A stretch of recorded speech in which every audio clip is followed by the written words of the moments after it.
Welcome to everyone. क्या wife क्या wife injunction file कर सकती है हस्बैंड के against to restrain from second marriage या हस्बैंड वाइस वर्सा।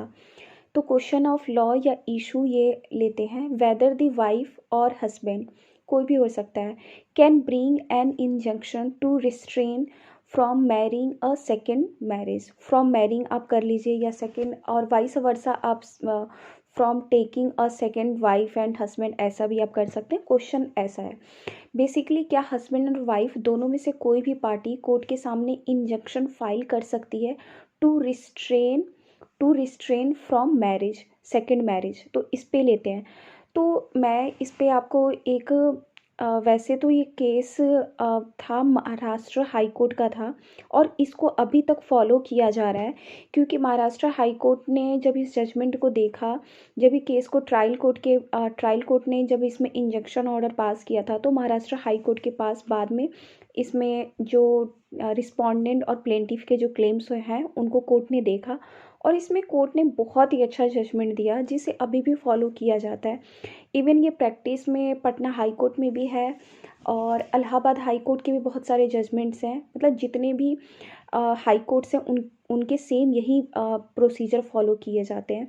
तो बेसिकली इसमें इशू ऑफ लॉ तो मैंने आपको बता दिया। इसमें क्या होता है, इसमें जो एपिलेंट होती हैं वो वाइफ होती हैं और रिस्पोंडेंट जो होते हैं वो हस्बैंड होते हैं। तो वाइफ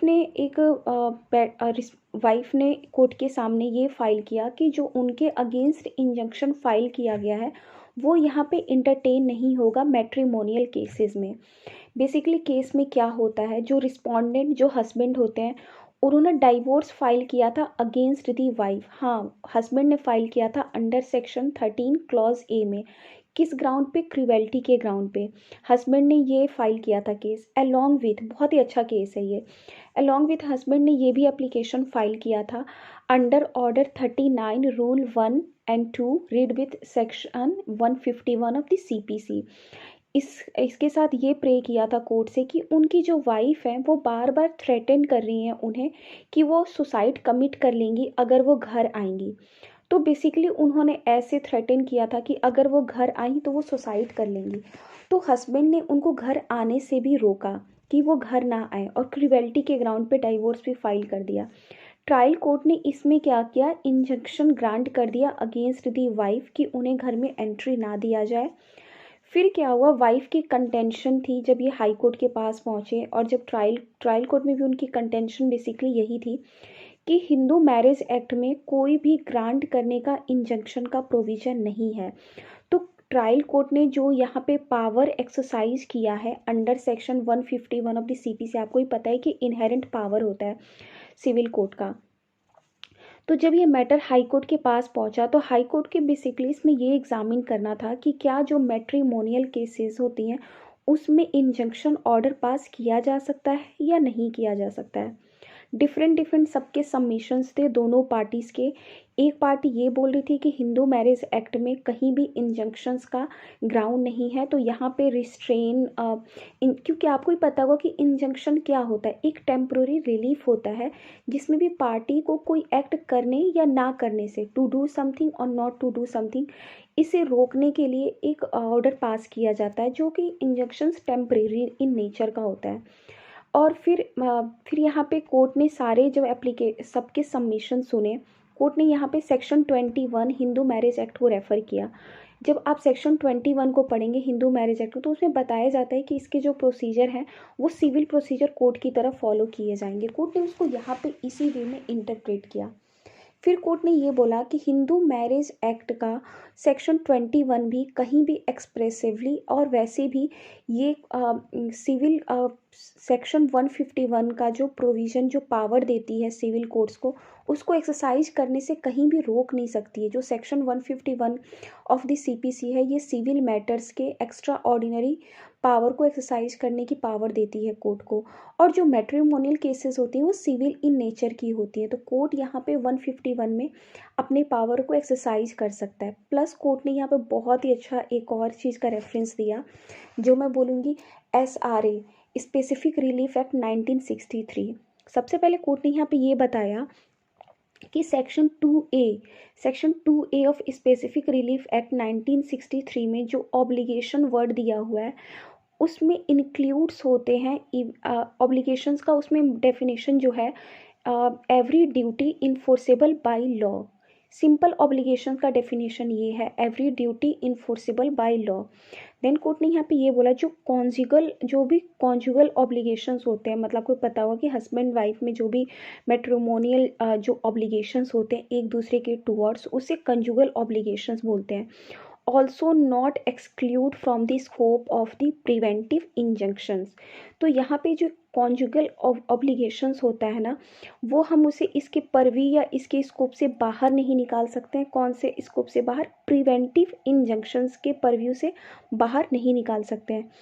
प्रिवेंटिव इंजंक्शंस कोर्ट पास कर सकती है कॉन्जुगल ऑब्लिगेशंस को ओवे करने के लिए।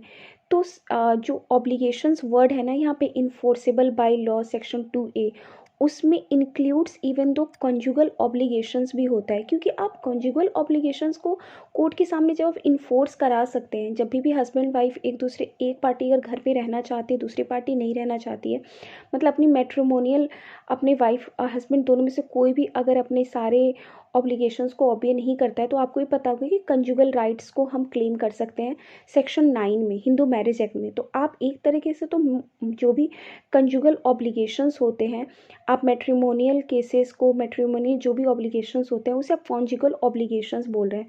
तो जो टर्म ऑब्लिगेशन है ना सेक्शन 2A में, उसमें इंक्लूड्स कॉन्जुगल ऑब्लिगेशंस भी होता है। तो आप इसे इन्फोर्सेबल बाय लॉ करवा सकते हैं।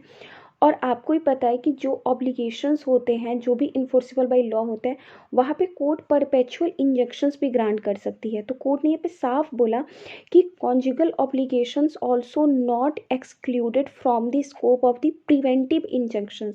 यहाँ पे कोर्ट प्रिवेंटिव इंजंक्शन पास कर सकती है।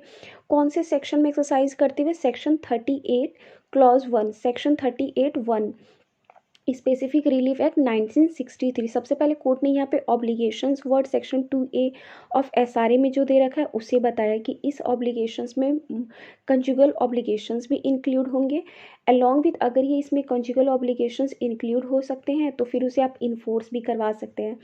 तो आप यहाँ पे परपेचुअल इंजंक्शंस ग्रांट कर सकते हैं under section 38 subsection 1 of SRA। यहाँ पे कोर्ट ने ये हेल्ड किया। प्लस कोर्ट ने ये बोला कि जो ट्रायल कोर्ट ने जो एक्सरसाइज किया था ना सेक्शन 151 ऑफ द CPC में, जो अपने पावर को एक्सरसाइज किया था और वाइफ के अगेंस्ट जो इंजंक्शन पास किया था कि आप घर में एंट्री नहीं करेंगे, क्योंकि यहाँ पे हस्बैंड ने ये चीज़ शो किया था कि ये चीज़ कॉज दिखाया था कि वो बार बार ऐसा थ्रेटन कर रही हैं कि अगर वो घर पे आएंगी तो वो सुसाइड कमिट कर लेंगी। और क्रुएल्टी का भी ग्राउंड था। एक तरफ उन्होंने डाइवोर्स भी फाइल किया था, क्योंकि सेक्शन 13 सबसेक्शन 1A में ये आपको पता होगा कि क्रुएल्टी का ग्राउंड है। हस्बैंड वाइफ दोनों में से कोई भी अगर क्रुएल्टी प्रूव हो जाता है तो उनके अगेंस्ट आप डाइवोर्स पिटीशन फाइल कर सकते हैं। तो कोर्ट ने यहाँ पे रिस्ट्रेन के लिए वाइफ को रोक दिया था।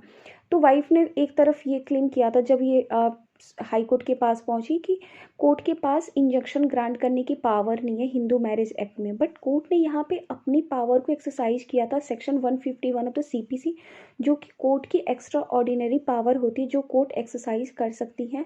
और इवन दो कोर्ट ने यहाँ पे बिल्कुल क्लियर किया कि section 21 of Hindu marriage act कहीं भी कोर्ट को एक्सरसाइज करने की पावर को रोक नहीं सकती है, क्योंकि जो मैट्रिमोनियल इश्यूज होते हैं वो सिविल इन नेचर की होती हैं। प्लस कोर्ट ने ये बोला कि यहाँ पे यहाँ पे परपेचुअल इंजंक्शंस पास किया जाएगा, क्योंकि ये ऑब्लिगेशन है section 2A of specific relief act, इसलिए सेक्शन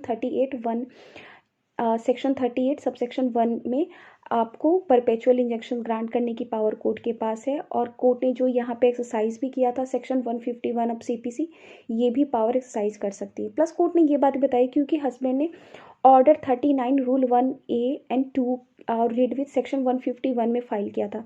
तो आपको ही पता होगा कि ऑर्डर 39 जो होता है उसमें एक प्रॉपर्टी से रिलेटेड अगर कहीं भी ऑब्स्ट्रक्शन की बात होती है या उससे रिलेटेड जो बात होती है वहाँ पे इंजंक्शन ग्रांट किया जाता है। तो कोर्ट ने यहाँ पे ये चीज़ बताया कि हाँ ऑर्डर 39 रूल 1 एंड 2 के साथ एक्सरसाइज नहीं किया जाएगा, बट कोर्ट केवल 151 में भी एक्सरसाइज करके यहाँ पे इंजेक्शन ग्रांट कर सकती है। और इवन कोर्ट ने यहाँ पे ये बात भी बताई कि परपेचुअल इंजेक्शन यहाँ पे ये इसलिए भी कोर्ट ने ग्रांट किया कि हस्बैंड के अगेंस्ट और वाइफ के अगेंस्ट, दोनों के अगेंस्ट, कि दोनों पार्टी तब तक शादी नहीं करेंगे जब तक कि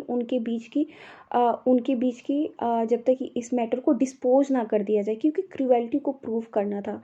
तो यहाँ पे परपेचुअल इंजेक्शन, आप एक चीज़ ध्यान में रखिएगा, इस केस से ये क्रक्स निकलता है कि परपेचुअल इंजेक्शन ग्रांट किया जा सकता है इवन दो मैट्रिमोनियल केसेस में भी।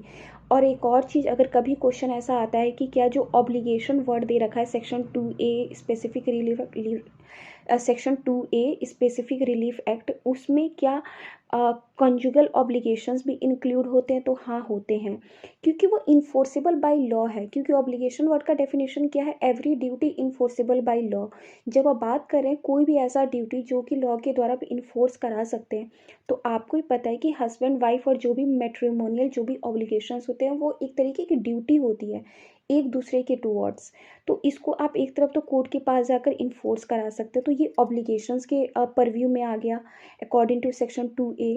तो अगर कहीं भी एक पार्टी शादी कर रही है, एक पार्टी की शादी की वैसे तो आपको पता होगा कि एक शादी होने के बीच में आप दूसरी शादी नहीं कर सकते जब तक कि डाइवोर्स ना हो जाए।